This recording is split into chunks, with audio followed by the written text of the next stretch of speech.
ये कहानी 17 साल के जिमी की है, जो कि दिवाली की छुट्टियां मनाने अपनी मौसी के घर कोची जा रहा था। जिमी ने इंडिया की सबसे बड़ी कैशबैक वेबसाइट कैश करो से ऑनलाइन शॉपिंग की और अपनी मौसी और उनके बच्चों के लिए खूब सारे दिवाली गिफ्ट्स खरीद लिए। दिवाली गिफ्ट्स के साथ साथ जिमी को मिला ढेर सारा कैशबैक, जिसे उसने अपने बैंक अकाउंट में ट्रांसफर करके अपने लिए भी एक दिवाली गिफ्ट ले लिया। जिमी का परिवार उसकी मौसी के गांव में घुसा ही था कि जिमी को बहुत तेज प्यास लगी और उसके पापा ने साइड में एक दुकान पर गाड़ी रोक दी। वहां से थोड़ी ही दूर जिमी के पापा को कुछ लोगों की भीड़ दिखी। वो आसपास खड़े लोगों से पूछने लगे कि भीड़ क्यों लगी हुई है। कोई कुछ जवाब देता, उससे पहले ही जिमी की नजर भीड़ के बीच में पड़ी एक औरत की लाश पर चली गई। उस लाश को देखते ही जिमी को ऐसा लगा कि कोई परछाई उसे छूकर गुजरी। तभी जिमी का ध्यान सड़क पर पड़ी उस औरत के सजने संवरने के सामान पर गया। उसने सबसे नजरें चुराते हुए वहां से कड़ा उठा लिया। इतनी देर में जिमी के पापा उसे बुलाने लगे। उसने जल्दी से वो कड़ा अपनी पॉकेट में रखा और वहां से चला गया। अपनी मौसी के घर पहुंचने के बाद जिमी सबसे थोड़ा अजीब अजीब सा बिहेव करने लगा।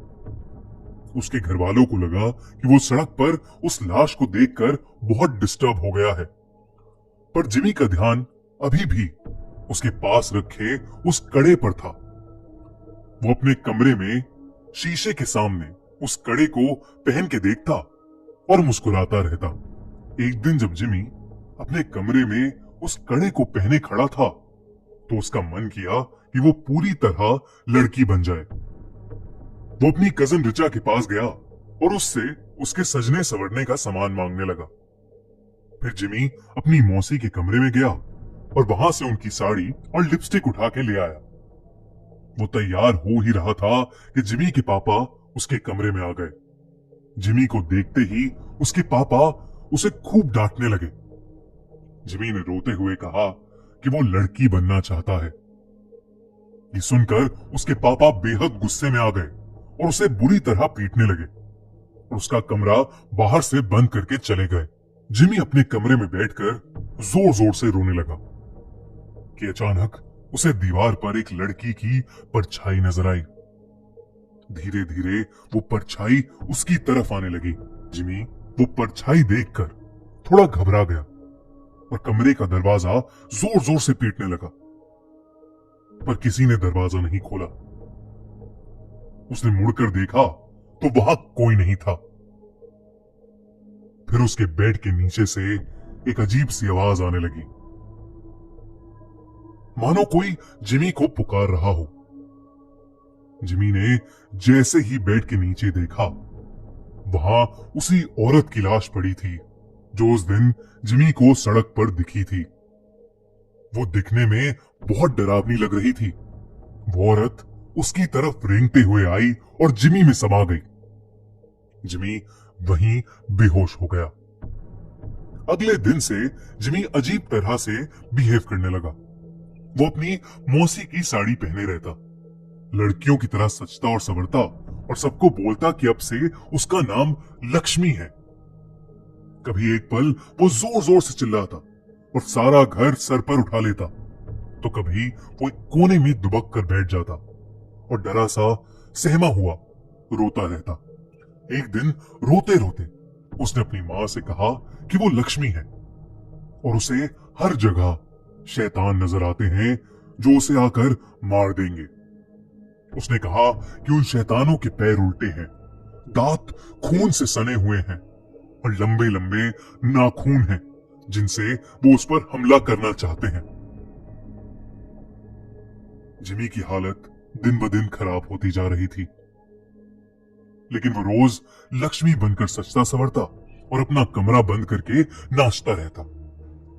उसके घर वाले समझ नहीं पा रहे थे कि उसके साथ क्या हुआ है और वो अपने आप को क्यों लक्ष्मी लक्ष्मी कहे जा रहा है। जिमी के पापा मदद के लिए आस पड़ोस में पूछने लगे। पता करने पर उन्हें मालूम पड़ा कि वो लाश जो उन्होंने उस दिन सड़क पर देखी थी, वो और किसी की नहीं बल्कि जोसेफ यानी लक्ष्मी की थी। जोसेफ एक लड़के से प्यार करता था और उसने अपना नाम बदलकर लक्ष्मी भी इसीलिए रखा था। वो दोनों एक दूसरे से शादी करना चाहते थे, लेकिन जोसेफ के घर वालों को यह मंजूर नहीं था। उनके लिए ऐसा करना एक बहुत बड़ा सिन यानी पाप था, और गांव में हो रही बदनामी की वजह से उन्होंने जोसेफ यानी लक्ष्मी को सबके सामने मौत के घाट उतार दिया। ये बात सुनकर जिमी के पापा के रोंगटे खड़े हो गए। उन्हें जिमी के साथ अपने बर्ताव के लिए बहुत पछतावा हुआ। उन्हें समझ आ गया था कि उनके बेटे जिमी के शरीर में जरूर लक्ष्मी की आत्मा घुस गई है। वो जल्दी से पूरी बात बताने के लिए घर के लिए निकले, लेकिन तब तक बहुत देर हो चुकी थी। जिमी उस दिन भी अपना कमरा बंद करके नाच रहा था कि अचानक उसे लगा कि उसके दरवाजे पर शैतान उसे मारने आ गए हैं। वही शैतान जिनके पैर उल्टे थे, दांत खून से सने हुए और लंबे लंबे नाखून, जिससे वो जिमी पर हमला कर रहे थे। जिमी घबराहट के मारे जोर जोर से चिल्लाने लगा। उसके बाकी घर वाले जब तक वो दरवाजा तोड़ के अंदर घुसे, जिमी का शरीर पूरी तरह से अकड़ चुका था। वो तुरंत उसे हॉस्पिटल लेकर भागे। डॉक्टर ने बहुत कोशिश की और वो किसी तरह जिंदा बच गया। जब जिमी के पापा ने सबको जोसेफ की कहानी बताई, तब सभी परिवार वालों को जोसेफ के लिए बहुत दुख हुआ।